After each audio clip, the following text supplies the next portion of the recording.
everyone, welcome back. If you're new here, I'm Katie, and today's weekly book review is on The Manhattan Confession by Jocelyn Green. Thank you to Bethany House for sending me a complimentary copy to talk about with you all.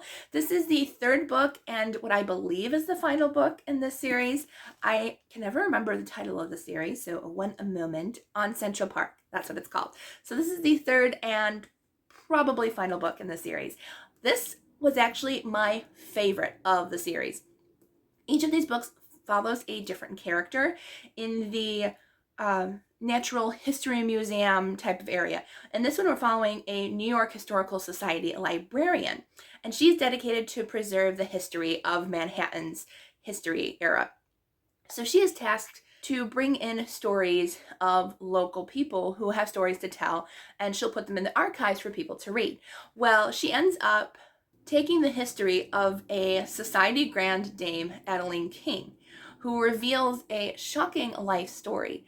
Well, Adeline tells her, listen, I don't want anybody to know about my history. Could you please keep it anonymous? But I would love to tell my story and share it with the archive. So she does.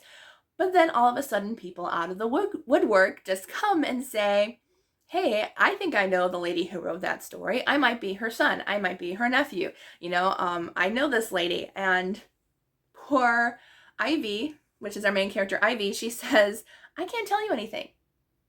She's got the, news reporter, locked lips feel where she can't tell anybody because Adeline told her not to tell anybody. So there's this bunch of secrets around this older lady, and I just had a fantastic time with this book. It was mysterious, it was fun. We're also seeing a lot of, I think it's Ellis Island. Yes, Ellis Island. Ooh, I got that correct. We're talking about Ellis Island a lot in this book too, because we're following Ivy's cousin trying to come to New York through Ellis Island. And I just love those parts as well. It was such a great story, very, very sweet. The romances in this book, loved it. Loved the romance, loved the characters, and as I said, a lot of mystery going on around this lady and what was in her past. So I'm not going to spoil anything, but it was such a fantastic read. You have to check it out. I will link it down below where you can purchase a copy if you want to. I hope you all have a wonderful day, and I'll see you all in the next video.